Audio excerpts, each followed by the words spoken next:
Дозвольте мені, будь ласка, почати не з подій останніх 2,5 років, а з подій вчорашнього дня, події однієї, яка багато в чому може пояснити, що відбувалося в частинах України останні 2,5 роки.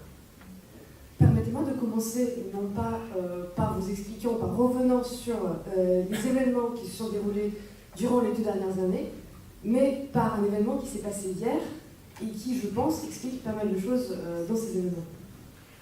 Вчора українські соціальні мережі були майже повністю в другій половині дня наповнені однією новиною, а саме загибеллю у Донецьку Арсена Павлова, відомого під номом Моторола, одного з керівників так званих Збройних сил Донецької так званої Народної Республіки. Hier, les réseaux sociaux ukrainiens, dans l'après-midi, étaient débordés d'une seule nouvelle, c'est la mort d'un combattant très connu qui s'appelle Motorola, qui donc un combattant des soi-disant forces armées de la soi-disant République de Donetsk. Я попрошу показати зараз на. Власне, Моторола і такі, як він, їх біографія і їх залученість до подій в Україні показують, можуть пояснити, чому населення України сприймає те, що зараз відбувається, не як внутрішній конфлікт і тим більше не як громадянську війну, а як вторгнення Російської Федерації на територію України. Motorola en particulier, des personnalités comme Motorola, et leur parcours peut vous expliquer pourquoi est-ce que la population en Ukraine ne perçoit pas du tout ce qui se passe à l'Est en tant que guerre civile, mais en tant que guerre. En tant que guerre ukraino-russe. Він був медійною персоною, за ним ходили називці знімальні групи російських телеканалів, таких як Live News, а іноді Russia Today, і вони зробили його символом Донецької Народної Республіки. Il était une personnalité médiatique, il était suivi systématiquement par des médias russes, notamment Live News ou Russia Today, et il est devenu il est devenu justement un symbole de cette soi-disant République populaire de Donetsk. Вчора він загинув внаслідок вибуху бомби, яка була закладена до ліфта будинку, де він проживав. Hier, il est décédé suite à une explosion d'une bombe qui a été posée dans l'ascenseur de l'immeuble où il habitait. В російських соціальних мережах і на сайтах російських патріотичних так званих організацій ця новина була жалобною, його називали Героєм Росії, Героєм Донецької Народної Республіки і Героєм російськомовного населення. Sur les réseaux sociaux russes et les médias russes, cette nouvelle a été relayée surtout comme une nouvelle triste et il a été présenté systématiquement comme à la fois un héros de la soi-disant République populaire de Donetsk, un héros de la Russie et un héros des populations russes. Чому я сказав, що він був багато в чому символом? Він громадянин Російської Федерації, який до 2014 року жив у Ростові-на-Дону і останні роки займався тим, що мив машини. Pourquoi cette personne est aussi symbolique? Puisqu'il s'agit d'un citoyen de la Fédération de Russie, et jusqu'en 2014, il vivait à Rostov-sur-Don, et son occupation professionnelle principale, c'est qu'il lavait les voitures. Потім, як він приєднався до так званого ополчення проросійських бойовиків у Донецьку, він став відомий поміж іншим тим, що не лише українська і міжнародні правозахисні організації називають воєнними злочинами і злочинами проти людяності. Et ensuite, il est devenu connu lorsqu'il a rejoint la soi-disant résistance dans le Donbass. Il est devenu connu de par les crimes, ces actes qui peuvent être considérés en tant que crimes de guerre ou des crimes contre l'humanité. Сам він особисто в прямому ефірі однієї з радіостанцій 2015 року визнав, що він розстріляв особисто щонайменше 15 українських військовополонених. Il a reconnu en direct sur une radio qu'il a personnellement fusillé au moins 15 militaires ukrainiens. І des militaires en captivité, donc chez les combattants des républiques. І звідти таких правозахисних організацій, як Amnesty International, знайшли достатньо підстав різних свідчень стверджувати, що щонайменше одна людина, яку ми знаємо на ім'я, захисник Донецького аеропорту, був прилюдно показово ним страчений для того, аби залякати інших. Des organisations internationales de défense des droits de l'homme telles qu'Amnesty International ont suffisamment de preuves de ces actes, notamment une des personnes, au moins une personne qui est connue par son nom, qui a été défenseur de l'aéroport de Donetsk. Il a été fusillé par Motorola en place publique pour en faire un exemple.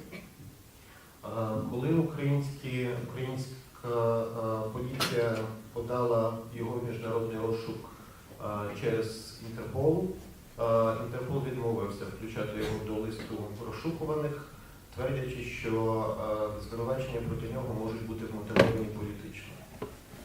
Lorsque la police ukrainienne a souhaité lancer une recherche internationale de ce combattant via l'institution Interpol, ils ont eu un refus en disant que la recherche de cet individu peut être motivée politiquement.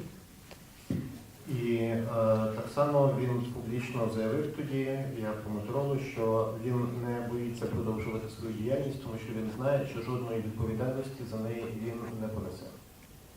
Motorola a également dit publiquement qu'il n'a pas du tout peur de continuer ses actions, puisqu'il est absolument sûr qu'il n'aura aucune responsabilité à porter par rapport à ça.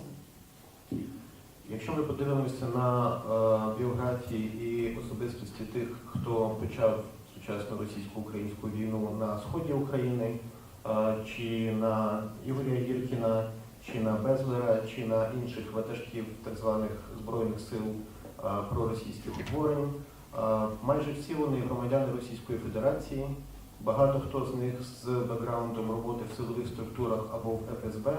І Гіркін, вже перебуваючи в Москві, під час одного з інтерв'ю заявив, що це озброєні люди з Російської Федерації почали збройний конфлікт на сході України, чим він пишається. Lorsqu'on voit le passé et les biographies de l'ensemble des personnes qui ont été meneurs de cette guerre russo-ukrainienne, on peut voir que très souvent, dans la plupart des cas, il s'agit de citoyens russes, et on peut voir également que très souvent, il s'agit de citoyens russes qui ont aussi un passé dans les services, soit dans l'armée, soit dans les divers services de forces de l'ordre, notamment lorsqu'on parle des personnalités telles que Girkin, qui, après son départ vers la Russie, a ouvertement dit qu'il s'agit de ces forces russes qui ont lancé cette guerre russo-ukrainienne et qu'il en était très fier. І якщо ми подивимося на відгуки, які від українських авторів і дописувачів пролунали про загибель Мотороли, то ми побачимо, що автори шкодують здебільшого про одне. Et lorsqu'on regarde les différents auteurs ou les différentes personnes qui se sont exprimées par rapport à la mort, le décès de Motorola, ils regrettent surtout une chose. Що він тепер не постане перед судом, його не можна буде притягти до юридичної відповідальності, і він не зможе розказати, хто постачав йому зброю через російсько-український кордон, хто був відповідальний за пряму воєнну допомогу з боку Російської Федерації, і з якими співробітниками ФСБ і ГРУ він підтримував контакт. On regrette surtout le fait que, premièrement, il ne pourra pas être jugé pour ces crimes, et deuxièmement, il ne pourra pas donner les informations sur avec quel agent et avec quel responsable du FSB il a travaillé, qui lui a transmis des armes et qui a assuré le soutien militaire russe. Ми бачимо взагалі в останні місяці, що і на території непідконтрольній українському урядові, і на території Російської Федерації відбуваються вбивства людей, які знають про те, як саме технічно Російська Федерація підтримувала бойовиків на сході України. Ce qu'on remarque en ce dernier temps, c'est qu'il y a beaucoup, c'est que sur le territoire de la Russie, mais également le territoire qui est aujourd'hui contrôlé par les soi-disant républiques populaires, on voit beaucoup de meurtres de personnalités qui disposent de l'information, notamment sur le soutien militaire de la Russie dans ces zones de conflit. І якби ці люди продовжували жити і рано чи пізно постали перед трибуналом, то їх свідчення, виходячи з усього, що ми знаємо, підтвердили би, що мова йде про міжнародну воєнну агресію з боку однієї держави, а саме сучасної Російської Федерації, щодо України. Si ces personnes-là pouvaient encore être restées en vie, on aurait pu avoir leur témoignage pour prouver que la situation qui s'est développée est une agression de l'État russe contre l'Ukraine. Ils auraient pu donner plus de détails sur ce soutien militaire russe qui a été exercé. Тому не варто дивуватися, якщо не лише українські політики, але й українські журналісти і активісти досить різко реагують, коли чують у західноєвропейських, зокрема, засобах масової інформації, що в Україні відбувається внутрішній конфлікт або громадянська війна. C'est pour cela qu'il ne faut pas s'étonner des réactions parfois un petit peu violentes, que ce soit des politiques ukrainiens ou bien des activistes ukrainiens, lorsqu'on leur dit que ce qui se passe en Ukraine est une guerre civile. Тому що коли ми маємо громадян Росії, озброєних російським озброєнням, яким допомагають добровольці з боку, які прибули з Росії, яких прикривають Збройні сили Російської Федерації, ми навряд чи можемо говорити про те, що це внутрішній конфлікт. Car à partir du moment où on voit des militaires russes qui sont armés par la Russie, qui sont soutenus par des volontaires venus de Russie, on peut difficilement dire qu'il ne s'agit pas d'autre chose que d'une guerre. Тому я, власне, буду говорити про російсько-українську війну, і зараз ми перейдемо до того, наскільки вона змінила Україну за останні 2,5 роки в гуманітарному і в соціальному плані. C'est pour ça que je vais parler de cette guerre russo-ukrainienne et comment elle a changé l'Ukraine, comment elle a influencé l'Ukraine durant ces 2 dernières années. Ну, передусім, в Україні з'явилося нове явище, якого не було до березня 2014 року. Це внутрішньо переміщені особи, або, як їх називають, ВПО. Jusqu'en mars 2014, l'Ukraine n'a jamais connu un phénomène qui aujourd'hui est très développé, qui peut être appelé des personnes de déplacés internes. Перші хвилі переселенців з'явилися у березні 2014 року, і це були люди з окупованого Криму. Це були кримські татари, але також це були проукраїнські активісти, це були незалежні журналісти, це були правозахисники і були представники деяких релігійних громад, які не толерувалися владою Російської Федерації. Les premières vagues ont commencé en mars 2014. Il s'agissait des déplacés internes venus du Crimée. Tout d'abord, il y a eu les Tatars de Crimée, mais puis également il y a eu des activistes ukrainiens, des représentants, des personnes qui travaillaient notamment pour des organisations de défense des droits de l'homme, mais également des membres de communautés religieuses qui n'étaient pas tolérés par le gouvernement russe. Справді великих масштабів внутрішнє переселення набуло влітку 2014 року з початком активної фази війни на Донбасі. І тоді ми почали вже говорити про сотні тисяч внутрішньо переміщених осіб. En été 2014, avec le début de la phase active de la guerre dans le Donbass, c'est là où il y a eu véritablement de grandes vagues de déplacés internes et on pouvait déjà parler des centaines de milliers de personnes. Зараз ви бачите на екрані мапу внутрішнього переселення від серпня 2015 року. Відтоді ситуація радикально не змінювалася. La carte que vous pouvez voir à l'écran Il s'agit de l'État en mois d'août 2015. Depuis, la situation n'a pas radicalement changé. Офіційно на даний момент в Україні є понад 1 700 000 внутрішньо переміщених осіб. Officiellement, en Ukraine, aujourd'hui, il y a plus de 1 700 000 déplacés internes. Крім цього, за межі України виїхало за різними оцінками до 1 мільйона осіб. Selon les différentes sources, en dehors de l'Ukraine, sont partis un peu moins d'1 million de personnes. Проблеми, з якими стикаються внутрішньо переміщені особи, переселенці, починаються з самого переселення. На даний момент перетнути лінію зіткнення, тобто лінію фронту, залишається достатньо важкою справою. Les problèmes avec lesquels sont confrontés les déplacés internes commencent par ce même déplacement lorsqu'ils partent, puisque le fait de traverser cette ligne de démarcation, cette ligne de front, est déjà une tâche bien difficile.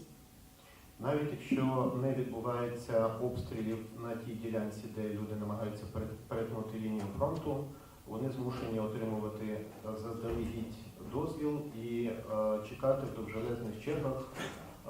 Той пункт пропуску, який ви бачите на екрані, на день пропускає близько 7 000 осіб. Même lorsqu'il n'y a pas de tir sur la partie du territoire que les personnes essaient de traverser, et il y a quand même énormément de difficultés puisque chacune de ces personnes va obtenir une autorisation obtenue donc bien en avance et faire la queue devant et c'est un processus très très long. Ce que vous pouvez voir à l'écran, le poste de passage fait passer environ 7 000 personnes par jour. І таких пунктів кілька, і перед кожним з них черги, які можуть тривати більше як добу. Et devant, il y a plusieurs de ces points de passage, et devant chacun de ces points, il y a une queue qui peut durer pendant plus de 24 heures. Поміж проблемами, з якими стикаються переселенці, прибувши на нове місце, це, звичайно, знаходження житла і роботи. В Україні поглиблюється економічна криза, і це стає проблемою. Parmi les problèmes rencontrés par les déplacés internes, il y a aussi la recherche du logement et du travail, sachant que la crise économique en Ukraine devient de plus en plus profonde. Є проблеми юридичного характеру, особливо для тих, чиї документи згоріли під час бомбардування або були відібрані так званими ополченцями, і їх треба відновлювати. Il y a aussi des problèmes plutôt juridiques, car des documents de beaucoup de personnes, des papiers officiels, ont été soit détruits dans le feu ou dans des bombardements, ou tout simplement ont été enlevés par les combattants des républiques. І найгірша в тривалому часі проблема – це те, що дотепер у держави так виглядає, що немає ні ресурсів, ні розуміння того, як вирішувати проблеми переселенців у довготерміновій перспективі. Le plus grand souci, c'est que l'État actuellement n'a pas, à la fois n'a pas les ressources, mais aussi n'a pas la compréhension de comment aborder ce problème dans une perspective long terme. На тепер переважна більшість переселенців живуть не в таборах ще від 2014 року. Вони живуть у друзів, у знайомих, у родичів, знімають квартири, ті, хто знайшов роботу, і це має кілька наслідків. La plupart des déplacés internes habitent aujourd'hui, non pas dans des campements, mais chez des amis, qui louent des appartements à partir du moment où ils ont réussi à trouver un travail, et cela a plusieurs conséquences.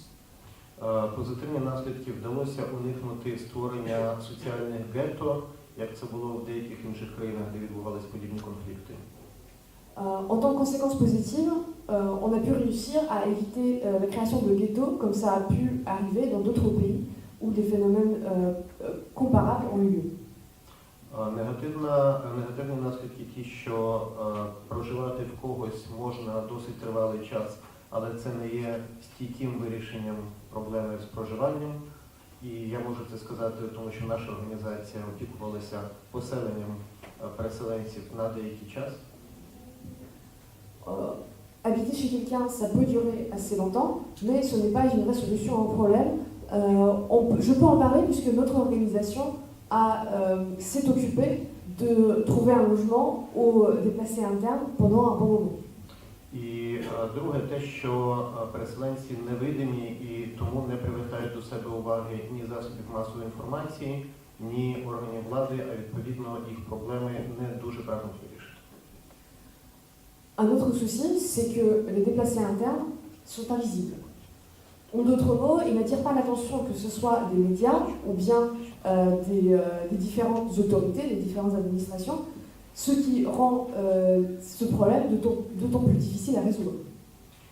І наостанок я хотів би сказати ще одну річ, що в окупованому Криму залишаються люди, які не виїхали звідти і які зараз стали жертвами репресії. Pour finir, j'aimerais bien dire encore une chose, c'est qu'il reste encore des personnes en Crimée qui n'ont pas réussi à partir et qui aujourd'hui font face à des répressions et qui sont victimes de répression. Ми пам'ятаємо, що ще в травні 2014 року було заарештовано 4 активістів, які зараз перебувають, 3 з них в Росії, а 1 повернуто в Україну. І Олег Сенцов, Олександр Кольченко, активісти, які потребують нашої допомоги. Il reste encore des activistes, notamment qui ont été arrêtés en mai 2014. Il y en a 4, dont 3 restent encore en Russie et 1 qui a été rendu à l'Ukraine. Donc il s'agit de Oleg Sentsov, d'Alexandre Kolchenko, Gennady Afanasyev qui a été retourné et M. Tchernik aussi.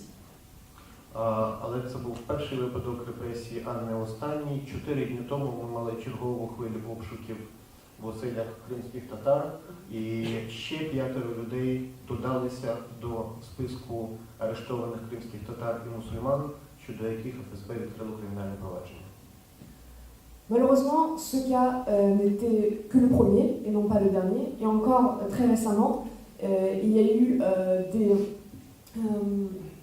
des fouilles qui ont été conduites dans les maisons des Tatars de Crimée. Et aujourd'hui, il y a des possessions.